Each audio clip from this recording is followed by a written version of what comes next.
Matt, I'm curious, just from a coaching philosophy standpoint, do you have a different theme every week or something that you try to relay to the players? Like this week, you're really going to focus in on not making 15-yard penalties or whatever? Or is it, hey, we're going to get better 1% every day? Do you have a different theme every week? I wouldn't necessarily say theme. I would say if there's something we're not doing well, we talk about improvements that we have to make. And then there's always certainly something from the opposing team that we have to focus on. So there's each week's a separate entity. Each game's a separate entity. But when we meet to start the week, we talk about here's the things that we feel like we need to improve upon. And then, hey, here's the keys to this game. We have a plan to win and things like that we believe in, but here's the specific things that this team does that we have to take away or limit or negotiate in some way. All right, let's go to Skylar and then Joe Person. Hey, Matt, you guys are, I believe, 7th in the league through the first 4 games in pass defense. Just what have you seen that is attributed to that? Is it much to do with the front 7 as well, kind of complementing those guys in the back end? Well, I think two things about statistics: A, that they're always a group effort. They're whether they're good or bad, they're emblematic of everyone, and they never really tell the full story, right? So, I always use statistics to go back and find areas that we need to research, but then try to look at the tape. I think 7th in passing. I think we're first in yards per completion, but we're giving up a lot of completions, and again, I think that has been our approach to play things top down, make people throw the ball in front of us. We've broken up when we've tackled well. We've played good defense. When we haven't tackled well, we haven't played great defense. So, we're trying to improve upon some of those different areas. As we've gotten pressure, and we don't have a ton of sacks, but as we've gotten pressure, obviously it speeds up the process for the opposing quarterback and allows us, a little bit quicker burst to get up and tackle guys when they catch the ball. Hey, Matt, 2 things. Did Eli Apple have a setback, and is it something that might put him back on IR? And then secondly, do you know when the Rodney Smith transaction will finalize? I'm not sure about Rodney Smith. I'm not sure. When you say transaction will finalize, what does that mean? Well, you guys had him in for a visit and the COVID test. And, hearing that he's going to sign, just I guess it's a longer process now with the new protocol. Yeah, I mean, we're following the protocols. I'm not sure what the protocol. I think it's 5 days now. I think that guys have to test. Our personnel people will handle those things. In terms of the first question you asked me, Joe, again, was what? Now I'm sorry. Eli. I'm sorry. Oh yeah, Eli. Eli pulled his other hamstring, I believe, in the game. So it's not necessarily a setback on that hamstring, but an issue on the other hamstring. I'm saying that right after practice. I don't have all that stuff in front of me, so I could be wrong. But Eli has an injured hamstring that he's trying to heal. Let's go to Phil Orban and then Elena Getzenberg. Hey, man, if we could stay with more stats that maybe don't necessarily tell the full picture. You guys have been really good at not allowing the chunk plays, which was kind of an issue last year with this defense. I'm wondering, when you say keep everything in front of you and tackle, was that always something that you knew you would want to focus on and not allowing those big runs and passes as a defense? Yeah, and I'm talking mainly in zone coverages. I think wanting to play things deep to short as a base philosophy. When teams start with the ball on their own side of the 50, the stats for whether you have a 20-yard play or not, the numbers of touchdowns is staggering. I mean, you need a 20-yard play for the most part to go score. So we're trying to always eliminate explosive plays.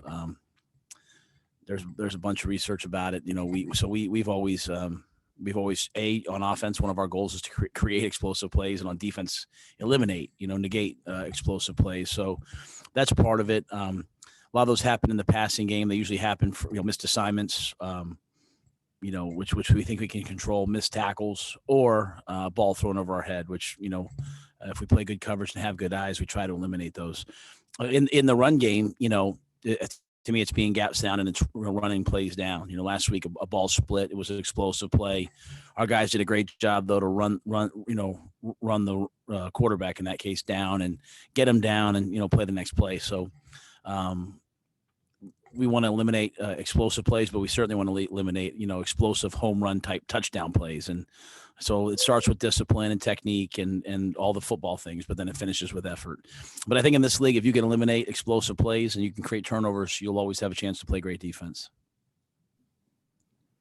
Hey, Matt, I just wanted to follow up on Eli. Obviously, I know no one wants injuries or anything like that, but I guess just what's any frustration there on him just not being able to get healthy? And then are you ruling him out for Sunday or not there yet? Yeah, I don't do things on Thursday. I don't get frustrated with players. When you're, I get frustrated at lack of effort. But you have injuries. I feel bad for players because I know I see the guys coming in at 6:30 in the morning. I see guys working hard to play. I see the anxiety for players as they're trying to get healthy. I see the effort that they give, and so I never get frustrated. I feel for them. I'm frustrated for them, but not never frustrated at them. Eli's a talented player. He's had some medical things so far this year. It's still early in the season. We're going to try to get him healthy, and whenever they say he can go, he can go. But certainly nothing but appreciation for him for he's working hard to come back. He tried to come back last week, and then had yet another thing happen to him. But he was out there and he was competing for his team, and that's what's important to me. And if I could just ask one more question, just getting Russell. Obviously, he's practiced the last few days. Just what's excitement for getting Russell back out there likely on Sunday? Well, I mean, I'm hopeful that Russell can go. We won't put him out there till he feels ready. And so we'll wait to see when he feels, like, hey, he can really go. So if he's ready to go, great. And if not, we feel really good about our situation with Greg and with Trent and Dennis being back practicing now. So, Russell's been a starter. He's been an all-pro caliber player. He played really well the first two games. If he can go, I'd be really excited for him. He's a really integral part of the team and the fabric of the team. But if not, then we'll put the young guys out there and expect that they'll play really well. They've also practiced well this week. All right, let's go to Miles Simmons and then David Newton. And Matt, what do you think has made Matt Ryan so effective as a quarterback for so long? I mean, he's just an elite talent, going all the way back to, Boston College, going all the way back to Penn Charter. I mean, he's got a great arm. He's unbelievably smart, great timing. This year he's moving the ball with his feet, and I'm not saying that like this year only. I'm saying from what I've watched this year. I obviously didn't play against him last year. He's got all the skills and tools, and he's got the mental wherewithal to get them in the right play all the time, right protection. He's got great weapons around him. When you look at a team that's got, Ridley and Jones and, Todd Gurley and Gale, I mean, they've got so many good players. So, he's just really, really talented and also really, really smart and a great competitor. Hey, Matt, David here. You talk about analytics. What analytic you think best defines how this team's improved? In terms of statistic or all those things.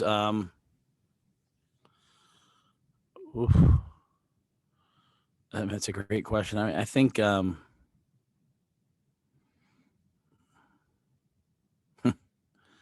I think on offense probably our second and third down efficiency. We're really good in those two areas. We have to get better on first down, but our ability to throw the ball and move the chains has led to some really, really long drives. I mean, we don't have a lot of short, easy drives. We're having some really, really long drives.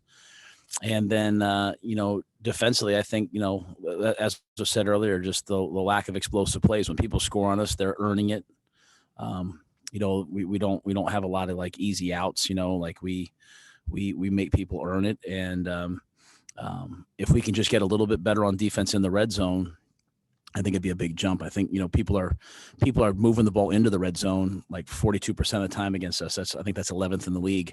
Once in the red zone, though, they're scoring too much. So just like last week, a big feature was our red zone offense this week. We have to improve our red zone defense.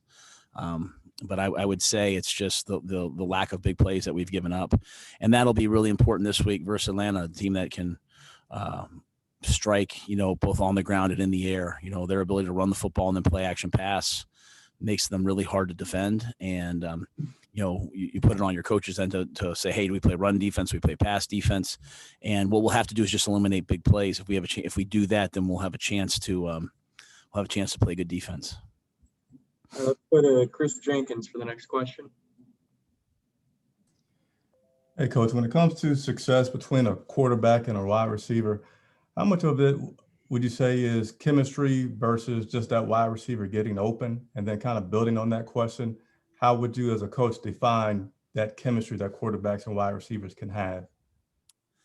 I think that word chemistry really comes down to really two things. Number one is timing. When they've repped together and worked together, and they know like, hey, I'm going to throw the ball before you hit your break. They have timing, and that's really what the passing game is about. At least for us, we're a timing-based passing offense. We're not like hey, get open and I'll throw it to you.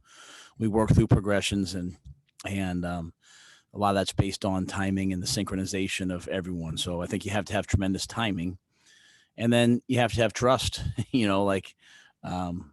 The quarterback has to trust that if he throws the ball before you break, that you're going to be exactly where you're supposed to be. That if he gets zero blitz, that he can turn and throw the ball to you, and you're going to go be where you're supposed to be and make the play that you're supposed to make. And so I think that idea of chemistry really comes down to timing and then the trust that's built off of that.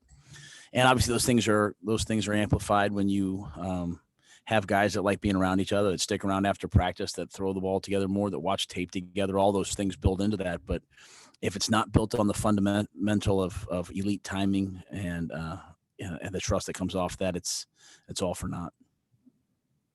Let's go to Joe Person and then Jason Huber.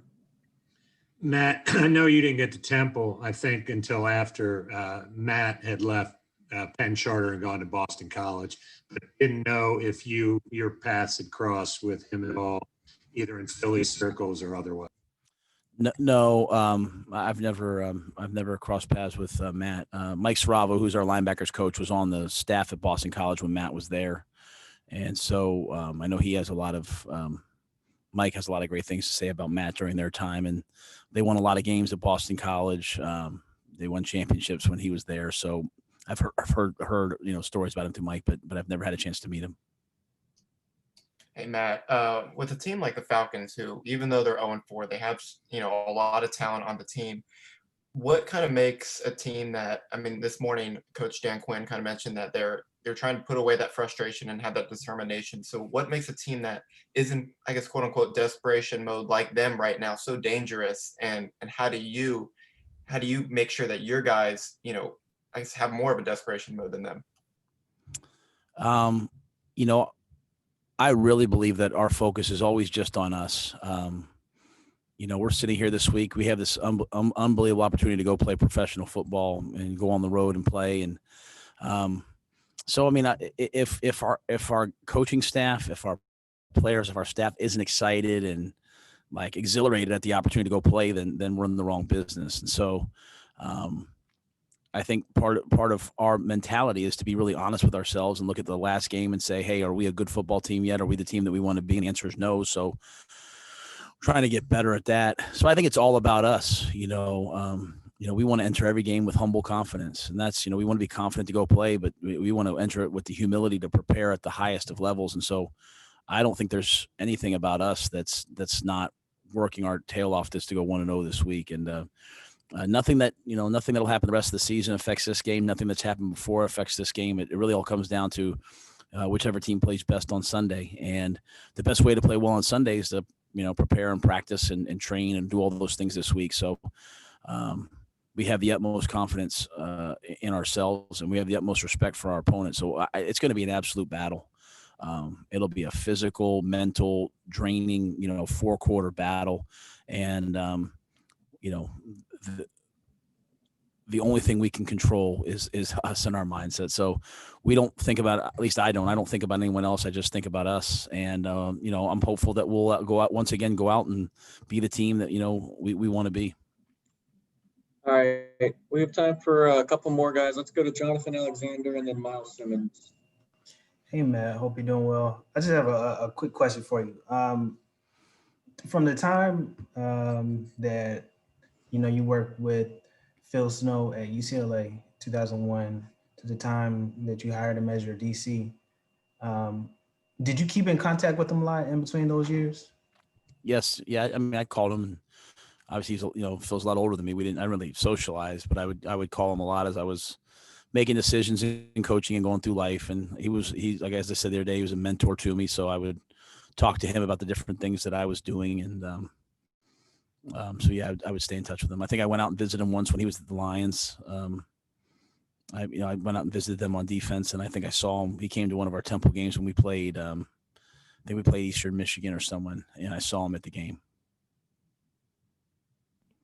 Matt, you mentioned that you're getting a lot of long drives, long sustained drives. How much is Teddy Bridgewater's command help in making sure that you guys can stay on the field and convert those third downs, things? I'd say it's 90% of it, and I don't mean to take that away from the other players. I think they would all say it to you. You don't see a ton of times unless they blitz more than we have, where guys are running wide open, and that's Matt Paradis has done a fantastic job. I mean, Matt's done a great job as our center this year, making sure we're always on the same page. Our line's done a great job of protecting, but Teddy's running the show, making sure we're in the right play, the right protection. We motion, we shift, we check plays, we do all these things that not everyone does, and we do them because we have a quarterback who allows us to do them. And I think our ability to get in and out of the right plays, our ability to make up for negative plays or penalties is really impressive. And to almost to the point where I'm saying to our team, like, let's stop getting so many offensive penalties. Let's not be in 2nd and 20 and have to fight back. And I think that credit goes to Teddy. He's one of the smartest quarterbacks, smartest football people I've been around. And I had the good fortune to be around Eli Manning, and Teddy reminds me so much of Eli in terms of the way that he studies the game, the way that he plays the mental game, the way that, he understands the run game. He understands the protection game. He's a quarterback who on his own time goes and meets with the O-line coaches. He spends time with our O-line. He's just such a cerebral, intelligent football guy that it makes everyone around us better. All right. We have time for one more quick one. So, Steven, do you want to ask your question? Sure. Coach, the Panthers have really struggled with Calvin Ridley on the Falcons in the past, and he's had some of the best games of his career against Carolina. What have you seen from Ridley on film, and do you notice that when he plays the Panthers, does he have any extra edge to him at all? I wouldn't know, his mindset playing the Panthers. I know he's a great player. I know he leads them right now with 9 explosive plays on the season. He's a deep ball threat who can also catch the ball in the intermediate and catch and run, catch the ball underneath. I mean, he's really a dominant player, and dominant players are going to make great plays. I don't spend a lot of time paying attention to the past. I study the past like you're asking me. I learn from it, but the mental, emotional, psychological parts of it, to me, don't affect us. We have to go out there and everyone on defense has to do their job, and they have to play really well. And we're going to play against their great players, and their great players are going to make plays. And we just have to keep playing and do our job and not try to do too much, and play with great eyes and play with great pad level and play with great discipline, play with great energy, and trust each other. And so if we do those things, we always give ourselves a chance to win. And like any other game, it'll come down, to the end of the game, and, whoever makes one more play wins. But I can't tell you how impressed I am with Ridley. He's such a great player. He's fun to watch. That being said, I think we have great players too, and I trust our players to go out and play, and we'll go out and we'll play the game and play it one snap at a time and see what happens. Coach. We appreciate it. All right, thanks.